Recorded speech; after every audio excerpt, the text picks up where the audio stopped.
I stopped buying paprika years ago, and you wouldn't believe how easy it is to make your own.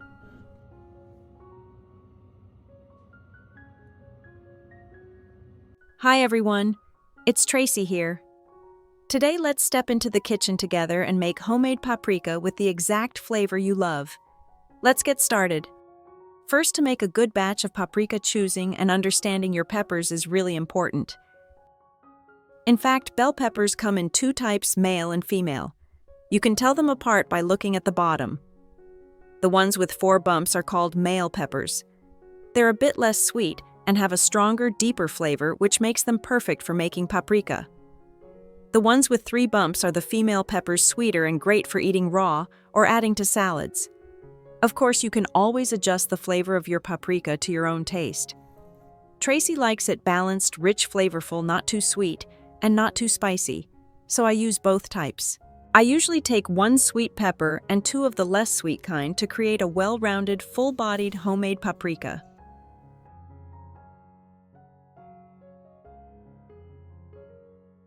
Next, to give the paprika powder a slightly spicy kick and enhance the flavor of dishes, I definitely can't skip adding hot chili peppers.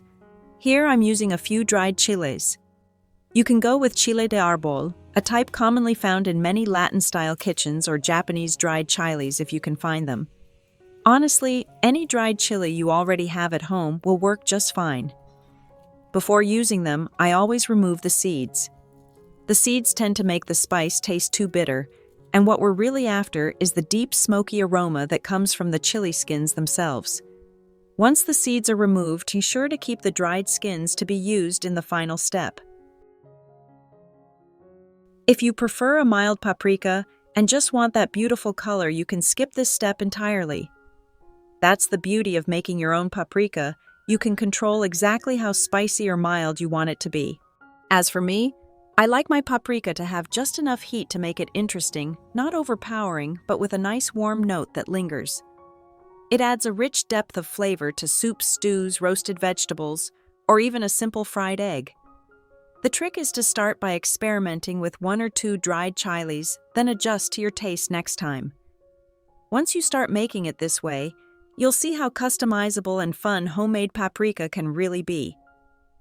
Okay, let's start by preparing the bell peppers. First, rinse them well under running water to remove any dirt or pesticide residue.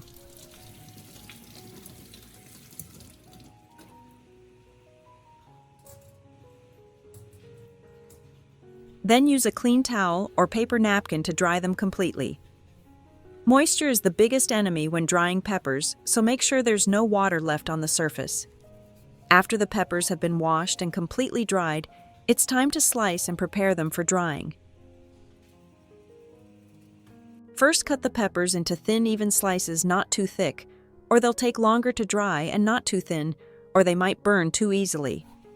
Even slices help the peppers dry evenly and give your paprika a smooth, silky texture later on. In some places, these are called red bell peppers, while in others, they're known as sweet peppers or simply bell peppers. Whatever you call them, they're the heart of homemade paprika. And the best part is making it yourself means no preservatives, no artificial coloring, just pure natural flavor straight from your own kitchen. As you cut, check carefully to make sure there are no seeds left inside. Even a small amount can make the final powder taste bitter, and we want the flavor to stay pure and vibrant. You'll notice how bright and beautiful the fresh red color looks, and that's exactly what gives your homemade paprika its rich, natural shade. What many people don't realize is that store-bought paprika is simply dried ground red peppers, often with preservatives or artificial dyes added. When you make it yourself, you know exactly what goes into it, just fresh, wholesome ingredients. Once you're done slicing, spread the pepper pieces in a single layer on a rack or baking tray. Don't overlap them or they won't dry evenly.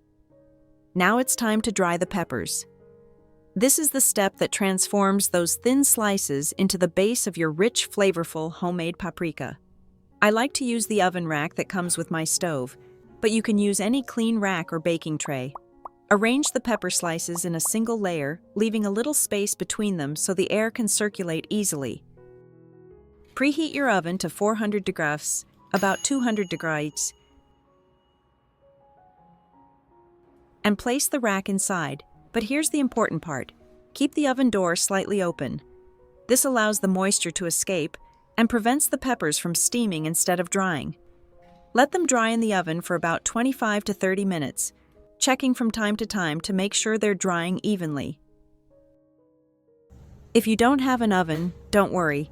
You can simply dry the sliced peppers in the sunlight for a few hours each day. Just place them on a clean rack or tray and set them in a sunny, well-ventilated spot. Leave the peppers outside during the day and bring them inside at night to avoid moisture. You'll notice the peppers start to shrink and turn slightly darker. That's exactly what you want. Just make sure they're completely dry before grinding. If there's even a little bit of moisture left, the paprika won't last long and may spoil over time.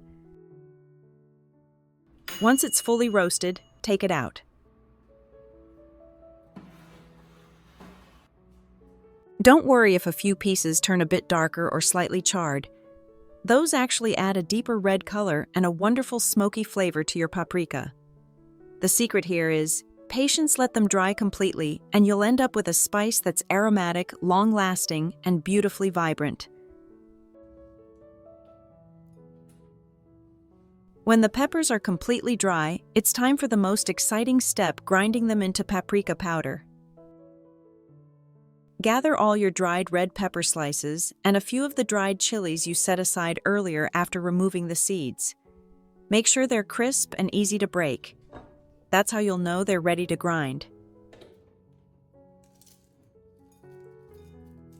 Place everything into a food processor, spice grinder, or blender. Grind on low speed until the mixture becomes smooth and fine. You'll instantly notice the vibrant red color and the warm, smoky aroma filling your kitchen. That's the magic of homemade paprika.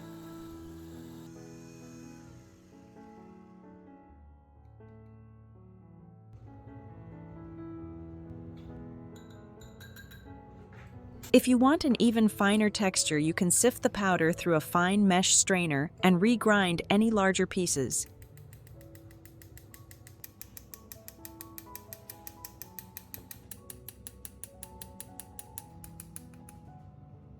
Once you're done, take a moment to admire your bright red paprika powder. It's pure, natural, and free of additives. Just the true essence of real peppers. Ready to bring color and flavor to everything from soups and stews to roasted vegetables and homemade seasoning blends. There's one more very important step after making your paprika: how to store it properly. I usually keep mine in a spice jar with a tight-fitting lid, but you can also reuse old spice jars or any small glass containers you already have at home. As long as the lid closes tightly, it will keep your paprika fresh and flavorful for months. Carefully spoon the paprika into the jar, seal it well, and store it in a cool, dry place away from sunlight. High temperatures or direct humidity can cause the color to fade and the flavor to weaken over time, so it's best to keep it in the refrigerator or a pantry cabinet.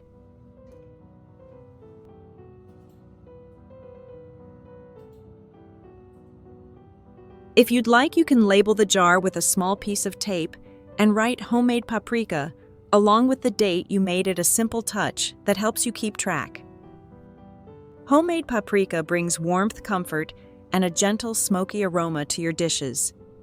Just a pinch can add beautiful color and rich flavor to soups, stews, eggs, or roasted vegetables, giving every meal that cozy homemade touch. And that's it. Your beautiful homemade paprika is ready to use, simple, natural, and packed with flavor. Making your own spices at home isn't just about saving money. It's about knowing exactly what goes into your food and adding a little extra care to every meal. If this recipe inspired you, I'd love to hear from you. Tell me in the comments if you've ever tried making paprika before, or share your own favorite way to use it. Don't forget to like this video, share it with someone who loves cooking, and subscribe to my channel for more easy, practical kitchen tips. Thank you for watching and have a good day.